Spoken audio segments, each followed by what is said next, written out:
Hi, dear friends. I'm Gaurav Marwaha, and today we have a very interesting topic, the Essential Commodities Amendment Bill 2020। यानी भारत सरकार ने हाल ही में जो monsoon session हुआ है उसमें जो एसेंशियल कमोडिटीज़ एक्ट था उसमें कुछ अमेंडमेंट किया है, तो उसके बारे में आज हम देखने जा रहे हैं। बहुत ही इंपॉर्टेंट टॉपिक है एग्ज़ाम के हिसाब से। So why in news. So the Rajya Sabha passed the Essential Commodities Amendment Bill 2020 on 22nd September 2020। तो राज्यसभा ने इस बिल को पास कर दिया and the bill was introduced by the Minister of State for Consumer Affairs, Food and Public Distribution, mister दादा राव। और ये जो बिल है ये किस मंत्रालय द्वारा लाया गया था, आपको कॉम्पिटिटिव एग्जाम में पता होना चाहिए। भले मंत्री का नाम आप याद रखो नहीं रखो उतना इंपॉर्टेंट नहीं है। So this bill is brought by the ministry of consumer affairs, food and public distribution. देखिए तीन चीज़ें हैं इसमें। पहला है कंज्यूमर अफेयर यानी उपभोक्ता से संबंधित मामले, दूसरा है फूड यानी खाद्यान्न, और तीसरा है पब्लिक डिस्ट्रीब्यूशन यानी लोक वितरण। तो ये तीन डिपार्टमेंट हैं जो इस मंत्रालय में आते हैं।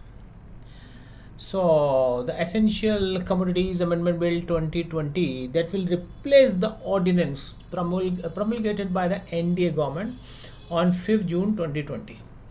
यानी जून की 5वीं तारीख में भारत सरकार ने इस संबंध में एक अध्यादेश जारी किया था, और चूंकि जो मानसून सत्र था उसको इसमें अगर मंजूरी मिलती तभी ये अध्यादेश बना रहता था।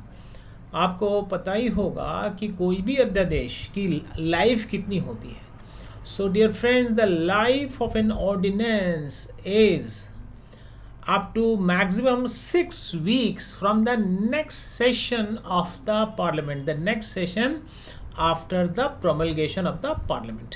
यानी अध्यादेश की अपनी स्वयं की आयु नहीं होती। अध्यादेश जिस तारीख से चालू होता है वहाँ से गणना नहीं होती। वो अध्यादेश जब जारी किया जाता है उसके बाद जब संसद का जब सेशन स्टार्ट होता है तो संसद के सेशन के पहले दिन से मैक्सिमम 6 वीक्स तक की एज होती है ऑर्डिनेंस की।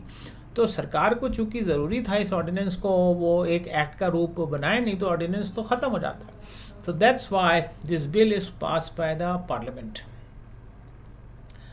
सो it's a very interesting ordinance now which is trying to be enacted. तो इस चूँकि इसका नाम है एसेंशियल कमोडिटीज़ एक्ट, अभी बिल है, and after the approval of the president of India it will become an act. सो पहले हम जानने का प्रयास करें कि एसेंशियल कमोडिटीज़ इंडिया में किस चीज़ को कहते हैं। तो dear friends, there is no specific definition of essential commodities in the Essential Commodities Action Section 2A। यानी एज सच जो आवश्यकता वस्तु अधिनियम है, एज सच उसमें कौन सी वस्तु और कौन सी सेवाएं आवश्यक होंगी सीधी सीधी डेफिनेशन नहीं दी हुई है, बल्कि उसमें बोला गया है the act states that an essential commodity means A commodity specified in the schedule of the act. यानी भारत सरकार को जो भी वस्तु या सेवा लगेगा वो उस अधिनियम में उसको डाल सकते हैं। तो बेसिक चीज़ समझ लीजिए कि जो एसेंशियल कमोडिटी है वो भारत सरकार को जो भी परिस्थिति देखते हुए लगता है वो उसको एसेंशियल कमोडिटी में डाल देती है। और इसी प्रकार से ये तो एसेंशियल कमोडिटी की बात है, वैसे ही एसेंशियल सर्विसेज के लिए एस्मा एक्ट होता है, वो अलग एक्ट है। So the act give powers to the central government either to add और रिमूव ए कमोडिटी। अब आप समझिए कि इस एक्ट में ये नहीं बोला गया कि ये सीधी सीधी ये परिभाषाएं होंगी एसेंशियल कमोडिटी। इसमें कहा गया है कि भारत सरकार परिस्थिति देखते हुए किसी भी वस्तु को इस एक्ट में डाल सकती है, परिस्थिति देखते हुए निकाल सकती है। अब डियर फ्रेंड्स, अब आपने ये तो समझ लिया एसेंशियल कमोडिटी क्या है। अब ये जानिए कि व्हाट इज़ ए कमोडिटी। तो dear friend, anything which is obtained from soil that is a commodity, that may be an agro product और that may be a product taken out from the soil, तो उसको commodity कहते हैं। और essential commodity का जो निर्णय government लेगी ये पब्लिक इंटरेस्ट को देखते हुए लेती है। तो अब आज आपने स्टार्टिंग में जाना कि एसेंशियल कमोडिटी क्या है और कमोडिटी क्या है। तो अभी अगर हम बात करें कि कौन कौन सी कमोडिटी एसेंशियल कमोडिटी हैं, तो मैं आपको आइडिया दे दूं। देयर आर ड्रग्स, फर्टिलाइजर्स में भी ऑर्गेनिक, इनऑर्गेनिक और हाइब्रिड, दैट इज़ कंपोस्ट। और इसमें फूड स्टफ्स आते हैं, जैसे फूड स्टफ यानी जो खाद्यान्न तेल हैं, that is edible oil. Yarn आते हैं कॉटन के। पेट्रो प्रोडक्ट्स आते हैं, पेट्रो आता है। Raw jute and seeds of food crops, यानी बीज आते हैं जो खाद्यान्न फसलों को लगाने के काम आते हैं। सीड्स ऑफ द फ्रूट्स आते हैं, इसमें वेजिटेबल्स आती हैं। कैटल फॉडर आता है, यानी पशु चारा आता है। एंड कॉटन सीड आता है। And dear friends, very interesting thing, कुछ लेटेस्ट चीज़ें भारत सरकार ने इसमें ऐड की हैं। जैसे जब in the Covid crisis triggered in India, so dear friends, government of India has added face mask and hand sanitiser under the essential commodities act. तो जिसको हम कोरोना कहते हैं, कोविड-19 कहते हैं, जब भारत में ये तेज़ी से इसने पैर पसारा, तो भारत सरकार ने जो फेस मास्क और हैंड सैनिटाइज़र को भी इस सूची में शामिल किया। And when a commodity is dubbed as essential commodity, then the government has a control on its production. Government has a control on its number 1 production, number 2 supply, number 3 distribution. तो and it can keep a limit on the stock. तो जब भी किसी वस्तु को आवश्यक वस्तु घोषित कर दिया जाता है, तो इसके उत्पादन में, इसके वितरण, इसके जमा करने में, दैट स्टॉक में, और इसकी सप्लाई पे भी भारत सरकार का नियंत्रण बढ़ जाता है। अब डियर फ्रेंड्स, हमारे दिमाग में एक चीज़ आती है कि how and under what circumstances stock limit the government imposes. इसमें कहा गया है कि on extraordinary situation the government can declare a commodity under the Essential Commodity Act। अब वो क्या एक्स्ट्राऑर्डिनरी सिचुएशन हो सकती है? Like it can B a war, it can B A famine, it can B N extraordinary price rise और a natural calamity.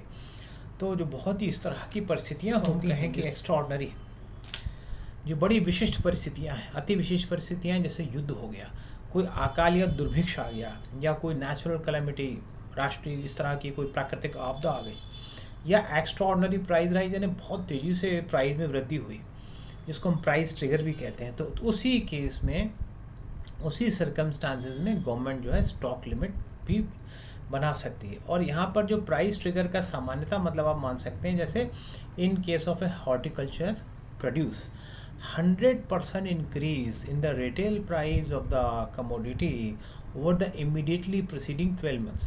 यानी गत एक वर्ष में अगर हॉर्टिकल्चर यानी बागवानी फसलों की अगर कीमत 100% से ज़्यादा बढ़ जाए, तो उसको प्राइस ट्रिगर माना जा सकता है, और गवर्नमेंट उसकी स्टॉक लिमिट डिसाइड कर सकती है। सो अब हमारे मन में प्रश्न आता है कि why the bill is brought. So dear friends, the farmers have been unable to get better prices due to lack of investment in cold storage, warehousing, processing, export। चूँकि हमारे यहाँ खाद्यान्न फसलें, बहुत सी फसलें एसेंशियल कमोडिटी में थी, तो इसके कारण जो है इस पे रेगुलेशन बहुत ज़्यादा थे। इनमें फॉरेन डायरेक्ट इन्वेस्टमेंट उतना अच्छा नहीं आ पा रहा था। कोल्ड स्टोरेज में वेयर हाउसिंग यानी भंडारण की उतनी अच्छी व्यवस्था नहीं थी। तो इस कारण से भारत सरकार ने अपना ये निर्णय लिया। और वैसे भी हमारे यहाँ जो भी खाद्यान्न है वो इस बार बहुत सरप्लस पे हुआ है, तो उसको अब एसेंशियल कमोडिटी में रखे, इसकी कोई आवश्यकता भी नहीं थी। So because of in India these crops are in surplus, so there is no need. And this bill is also brought so as to promote the investment in cold storage and to bring that modern technology, the world level technology, the modernization in the food supply chain। तो not only इससे cold storage बढ़ेगा, किसानों को उचित मूल्य मिलेगा, किसान की फसलें ज़्यादा सुरक्षित रह पाएंगी। इससे जो हमारा फूड सप्लाई चेन है उसकी वैश्विक स्तर की टेक्नोलॉजी भी भारत में आएगी, कॉम्पिटिटिव मार्केट होगा, एंड जो वेस्टेज होता है फूड में वो कम होगा। तो इसीलिए ये बिल लाया गया। ये आप समझ लीजिए इस बिल के फ़ायदे भी हो गए अपने आप में। अब नाउ इसके पहले का जो ऑर्डिनेंस था, what is the status of that ordinance, तो मैंने आपसे ऑलरेडी डिस्कस कर लिया है कि now since that ordinance was declared on promulgated on June 5th 2020, now this act when the bill will become act, so that ordinance will be replaced by an act. और life of an ordinance आपको पता ही है, the life of a ordinance is calculated from the first day of the next session which is after the ordinance, and from first day it can be maximum up to 6 weeks. तो वो जो ordinance जो जून 5 में पारित किया गया था, essential commodity amendment ordinance, तो ये जब एक्ट बन जाएगा तो वो ऑर्डिनेंस जो है वो एक्ट का रूप ले लेगा. तो जो current essential commodities amendment bill है जो एक्ट बनने वाला है, तो उसकी खास अगर हम फीचर देखें तो number 1, there are provisions to remove certain commodities like cereals, pulses, oil seeds, edible oils, potatoes and onions from the list of essential commodity. यानी कुछ ऐसी वस्तुएं हैं जिनका भारत में बहुत अच्छा उत्पादन हो रहा है, तो उनको अब अति आवश्यक मानना ज़रूरी नहीं रहेगा, तो उसको एसेंशियल कमोडिटी की लिस्ट से भारत सरकार ने बाहर कर दिया. उसमें क्या क्या है? खाद्यान्न फसलें और दालें, तिलहन और खाद्यान्न तेल एंड प्याज और आलू, इनको इस लिस्ट से बाहर कर दिया. क्यों बाहर कर दिया? हम बार बार देख रहे हैं कि अब इनका इनफ प्रोडक्शन हो गया, ज़रूरत नहीं है. Then the bill also seeks to produce, distribute and supply the economies of scale and attract the private sector in the FDI. तो अब इससे जो कृषि का जो क्षेत्र है उसमें विदेशी उन्नत तकनीक FDI के माध्यम से आएगी, प्राइवेट इन्वेस्टमेंट बढ़ेगा. No doubt it will promote cold storage modernisation in food supply chain, and इससे हमारा जो फूड में वेस्टेज हो जाता था, जहाँ पड़ा हुआ सामान गोदाम के बाहर पड़ा हुआ नष्ट हो जाता था, शायद वो जो पिलफ्रेज लॉसेस हैं वो भी शायद कम होंगे. तो ये किसान के भी हित में है, और जब उसको किसान को भी अगर बेटर वेयर हाउसिंग मिलेगा तो किसान भी अपने जो भी प्रोड्यूस है वेयर हाउसिंग में रख के उसको भी उचित मूल्य मिल सकता है. तो ये काफ़ी फ़ायदेमंद बिल है.